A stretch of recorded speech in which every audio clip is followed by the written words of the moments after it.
रिक्त जागा महाराष्ट्रामध्ये फार मोठ्या प्रमाणामध्ये शाळेमध्ये आहेत. त्याची आता सगळ्यांना याच्या बाबतीत आधीही चर्चा झालेली आहे. जवळजवळ 1.5 लाख शिक्षकांच्या जागा 1999चा विचार जर केला तर 5.5 लाख पदं आपल्याकडे शिक्षकांची मंजूर होती. आज फक्त त्यापैकी 3,91,000 पदच फक्त शिल्लक आहेत. याचा अर्थ असा की जवळजवळ 1.5 लाख पदं हे कमी झालेली आहेत.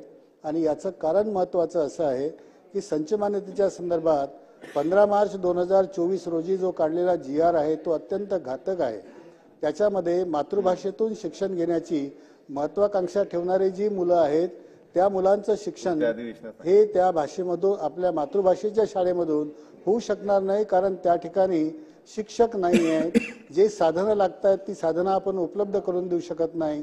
शिक्षकेतर अनुदान आपण जे देत होतो 9%, 12% वगैरे ते सगळं कमी केलेलं असल्यामुळे 1.5 लाख रुपयाचा रक्कम ही माध्यमिक शाळांना जी मिळते त्याच्यामधून ते खडू फळा एवढा खर्च सुद्धा त्या ठिकाणी भागू शकत नाही. अशा प्रकारची अवस्था आहे. त्यामुळे मराठी माध्यमाच्या शाळा ह्या खरोखर बंद होण्याच्या मार्गावर आलेल्या आहेत. पोर्टलच्या द्वारा 2017 पासूनचा हा कार्यक्रम आहे. 17 पासून तर आजपर्यंत म्हणजे जवळजवळ 7 वर्ष झालेले आहेत. 7 वर्षाच्या कालावधीमध्ये सुद्धा पोर्टल असं म्हणू शकत नाही की आम्ही 100% जेवढ्या रिक्त जागा आमच्याकडे रजिस्टर झाल्या होत्या त्या सर्व जागा आम्ही भरू शकलो अशा प्रकारचा दावा राज्य शासनाचं पोर्टल करू शकत नाही.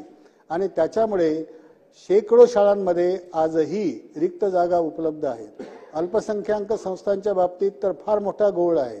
अल्पसंख्याक संस्थांच्या बाबतीत आपल्याला बंधन घालता येत नाही.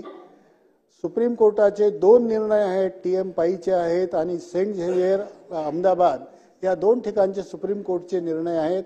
आणि त्याच्यानुसार मायनॉरिटी इन्स्टिट्यूशन्समध्ये काम करणाऱ्या शिक्षकांच्या किंवा अन्य कोणत्याही पदावर बंदी घालता येत नाही. ते सर्व पदं आपल्याला भरण्याकरता त्यांना उपलब्ध करून द्यावे लागतात. परंतु अनफॉर्च्युनेटली आपल्याकडे असं घडलंय की हे पदं जी बंदी आपण इतर शाळांवर आणली होती ती अल्पसंख्याक संस्थांवर पण आणली. त्यामुळे आणि त्याच्यानंतर मग आता अलीकडे 50% जागा भरण्याकरता परवानगी देण्यात आली.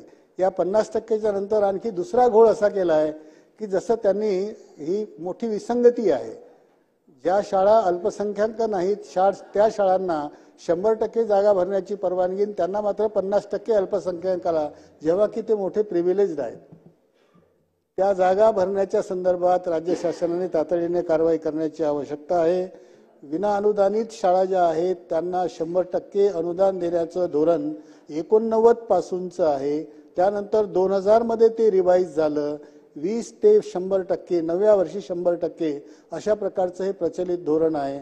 ते अंमलात येण्याची आवश्यकता आहे. आपण माझ्याकडे पाहतात म्हणून फक्त मी मुद्दे सांगतोय. आता वैद्यकीय प्रतिपूर्ती आहे, जुनी देयकं आहेत, 7व्या वेतन आयोगाचे हप्ते आहेत, त्याच्याकरता निधी कोणत्याही प्रकारचा उपलब्ध करून दिलेला नाही आहे.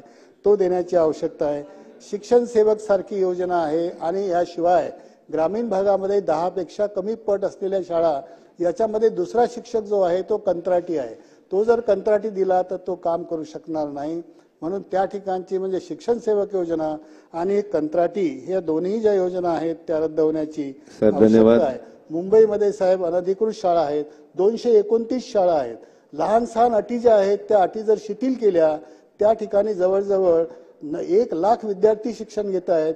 6000 शिक्षक त्या ठिकाणी आहेत. हे सर्व शिक्षक त्या पालकांना त्या शाळा पसंत आहेत. ह्या सर्व 229 शाळांची एखाद दुसरा निकष जर पूर्ण होत नसेल तर तो त्या ठिकाणी मान्य करायला पाहिजे. त्याच माध्यमातून ह्या शाळा नियमित होऊ शकतील. मला वाटते इतरही मुद्दे आहेत. धन्यवाद सन्माननीय सदस्य हेमंतजी पाटील.